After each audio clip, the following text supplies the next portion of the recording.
간단히 자기소개 부탁드릴게요. 네, 안녕하세요. 안양에서 장애인 관련 사업을 하고 있는 양종희라고 합니다. 장애인 쪽에 새로운 패러다임을 제시하기 위해서 디지털 치료제라는 걸 도입해서 발달장애인 치료센터와 발달장애인 성인들 주간활동 서비스를 진행을 하고 있는 사업을 해요. 그 사업뿐만 아니라 그들에게 일자리 그리고 주거안정까지도 함께 할 수 있는 전생의 설계 과정을 함께 하고 싶은 그런 꿈을 가지고 일을 하고 있습니다. 김유한 대표님과는 어떤 관계신지. 김 대표님하고 저하고는 되게 오래된 인연이에요. 제가 사회생활 초기를 안양에 있는 복지관에서 시작을 했는데, 그때 김유한 대표는 저희 복지관에 수영 강사로 오고 저는 거기 정규직 직원이었죠. 근데 코드가 맞아서 끝나고 나서 농구도 하고 그렇게 인연이 됐었죠. 프로그램 이거는 어떤 취지로 시작하게 된 건지. 되게 우연찮게 장애인 쪽 일을 계속 해오다가 저도 독립을 해서 인덕원 쪽에서 제 일을 하게 됐는데, 우연찮게 그날 카톡에 김유한 대표가 뜬 거예요. 생일이라서. 그 김유한 대표가 과천 살고 있었던 걸 알고 있거든요. 인덕원이랑 과천이 가깝잖아요. 그래서 한번 연락을 해볼까 하고서 연락을 딱 했는데, 김유한 대표가 사무실이 인덕원에 있더라고요. 너무 신기하고, 그래서 그날 급조인을 해서 스타벅스 가가지고 어떤 일을 하고 어떻게 지냈는지 막 얘기를 하다 보니까 서로 공통의 관심사가 그 약자에 대한 관심이 있었는데, 저는 그 약자들과 함께하는 사업을 하고 있었고, 김유한 대표는 부동산 관련된 일을 하잖아요. 그런 걸로 약자들을 지원할 수 있는 거에 대한 관심이 있었던 거죠. 그래서 얘기를 하다가 내가 이런 것들을 해보고 싶었는데 내가 부동산 전문가가 아닌데 도와줄 수 있어? 같이 할 수 있을까 했더니 너무 좋다고. 그래서 대상을 뽑고 가능할 수 있겠다라고 생각을 해서 이걸 진행을 하게 된 거죠. 민호 씨의 현 생활이랑 미래 재무 구조도 혹시 알 수 있을까요? 민호 씨는 지금 현재 성인이잖아요. 시적발달장애인 분들의 가장 큰 숙제가 독립이에요. 독립이라는 게 그냥 나이가 돼서 부모로부터 독립을 하는 건 아니잖아요. 제일 중요한 게 일자리인데, 그 일자리 또한도 이제 김유한 대표가 되게 관심 있는 분야 중에 하나였어요. 그리고 김유한 대표가 가지고 있는 어떤 오피스 관리나 이런 것들에 대해서 인력이 필요하다고 하더라고요. 근데 제가 딱 그 얘기를 듣자마자 민호가 할 수 있지 않을까. 인덕원에 있는 사무실이 이동했잖아요. 거기 관리하는 거를 할 수 있을진 모르겠지만 그쪽으로 민호를 취업을 시키고 거기에서 나온 급여로 여기서 발생하는 은행 이자 비용을 처리를 하면서 자기 생활을 하게 하는 게 저의 지금 목표고, 그걸 관리해 주는 게 앞으로의 제 일이라고 저는 생각을 하고 있습니다. 민호 씨는 평소에 어떤 분이세요? 민호 씨하고 저하고 인연은 10년이 넘은 것 같아요. 원래 부산에서 농구 선수로 활동을 했는데, 농구 선수로 활동을 하다가 부산에서 경기도로 올라왔어요. 경기도에 다른 팀 갔다가 뭐 여기저기 가다가 저한테 왔는데, 왔을 때 일자리, 주거에 대한 어떤 불안정성이 있다 보니까 불안했거든요. 그리고 어머님이랑 떨어져 있다 보니까 되게 불안했단 말이죠. 그런 것들을 해결해 주려고 생각을 했었죠. 그런 친구였고 되게 착해요. 사심이 있으면 얼굴에 티가 나요. 숨길 수 없죠. 딴 생각을 하면 티가 나요. 착하니까 그런 거죠. 다른 분들도 많이 있으셨을 텐데 민호 씨로 진행이 된 걸까요? 부모님하고 떨어져 있고 각자 생활권이 다른 상황에 아까 얘기한 주거 불안이 있다 보니까 지금 하고 있는 거에 집중이 잘 안 되더라고요. 합치는 거에 첫 번째 목적을 한번 두고 진행을 해보자 해서 저희 농구선수단 20명 중에 뽑고 뽑아서 했죠. 근데 본인도 하고 싶다고 하고 부모님도 그렇게 말씀을 해주셔서 대상이 된 겁니다. 대표님은 이 컨설팅을 진행하시면서 어떠셨어요? 저도 제가 함께하고 있는 분들이, 그러니까 아기 때라고 하면은 초등학교 때부터 성인 때까지 길게 같이 지내온 장애인분들이 되게 많으세요. 결론적으로 마지막 문제는 독립, 주거, 일 이거더라고요. 그래서 그거에 대한 고민이 계속 많이 있었는데, 어쨌든 민호를 통해서 그리고 김 대표를 통해서 이 문제, 내가 어떻게 한번 해보고 싶은, 그리고 도움을 주고 싶은 문제를 해결한다는 마음으로 적극적으로 참여하게 된 거죠. 컨설팅 진행하시면서 반응이 어땠나요? 솔직하게 뭐 아무 생각 없었던 것 같아요.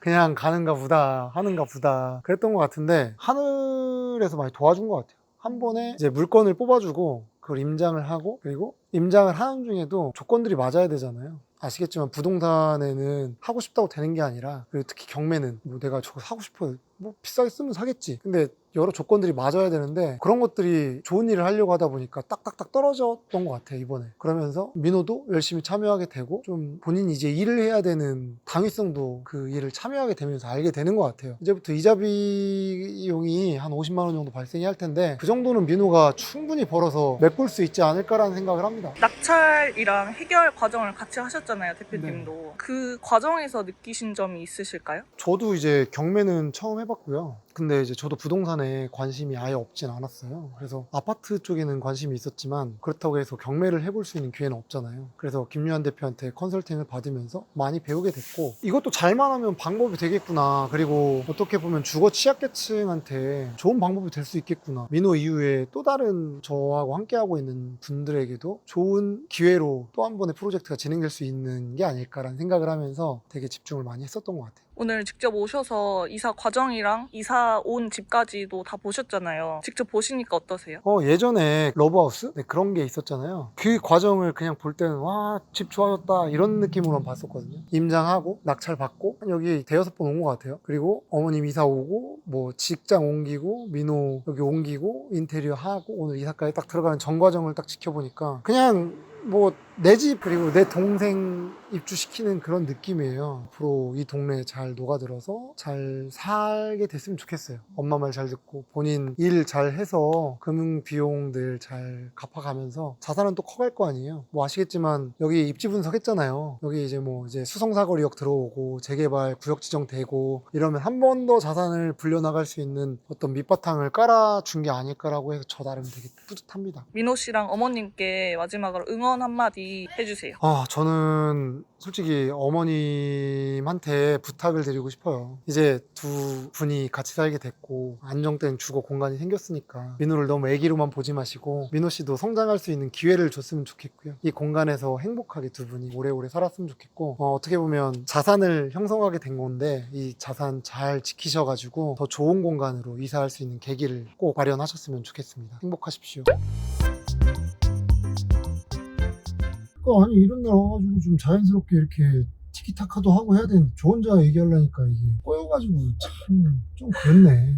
잘해줘요? 네, 잘해주십니다. 대표님 최고. 이거 자본주의 따봉. 축하드립니다, 김 대표님. 잘 뽑으셨네. 보셨죠? 자본주의 따봉? 제가 김유한 대표 만난 다음날 김유한 대표 경매 통장을 사가지고 그날 다 읽었어요. 제가 아는 지역 얘기였거든요, 다. 그리고 제가 김유한 대표를 아니까 네. 쏙쏙 잘 읽히는 거예요. 제가 관심도 있었지만 읽자마자 이 사람과 함께 해야 되겠구나. 김유한 대표가 초창기 때 저렇게 오토바이를 타고 출근을 했었어요. 책에도 나오거든요. 임장을 오토바이 타고 다니는 거. 어느 날 출근 시간이 됐는데 안 오는 거예요. 걱정되잖아요. 평상시도 그랬거든요. 야, 너 요즘 사고 나면 죽어 큰일 나. 천천히 다녀 이랬는데 그때 당시 때 아르바이트로 A센터, B센터, C센터를 왔다 갔다 해야 되는데 기동력이 있어야 되잖아요. 근데 그날 늦는 거야. 얘가 늦는 그런 사람이 아닌데. 그래 걱정돼가지고 막 했더니 사고가 났더라고요. 다 깔아가지고 막 이러고 왔는데 책임감이 네. 그때 싹을 알아봤지. 인기가 있구나. 이 친구는 뭘 해도 성공하겠구나. 만나기 전에 오랜만에 보면 카톡 푸사만 보잖아요. 뭐하고 살았나 이렇게 보잖아요. 이렇게 딱 해서 이렇게 성공의 그 느낌으로다가 정장 입고 딱 이러고 다리 꼭 앉아있는 그 사진인 거예요. 뭔지 알죠? 봤나? 네. 뭐하지? 이 딱 궁금한 거예요. 저도 이제 사업을 시작을 했으니까. 네. 그래서 연락을 했거든요. 근데 이제 만나가지고 얘기를 하면서 김 대표가 뭐라 그랬냐면 자기가 이제 부동산으로 성공을 하고 이제 사람들한테 연락이 되게 많이 온대요. 그럴 것 같아 내가 봐도. 근데 이제 둘 다 각자 자기 영역에서 사업을 하면서 사회 공헌적인 사업을 같이 하기 위한 생각이 있다는 거 자체가 결이 다른 사람이 아니구나 나랑. 장애인이나 수급권을 가진 사회적 약자들은 보통 국가에서 집을 못 사게 하거든요. 못 사게 하는 게 제도적으로 그래. 사지마가 아니라 또 집을 사서 자산이 생기면 수급 탈락이야. 괜찮겠어? 이렇게 프레임을 씌운단 말이에요. 그러면 맞다. 내가 월급도 100만 원 이상 벌면 안 되지. 100만 원 이상 일을 안 하려고 그래. 발전이 없잖아. 임대주택 11평짜리, 10평짜리 이런 데 사는 거예요. 근데 그건 평생 살아도 쫓겨날 일은 없겠지만 내 집은 아니잖아. 임대주택이 대안이 아니다.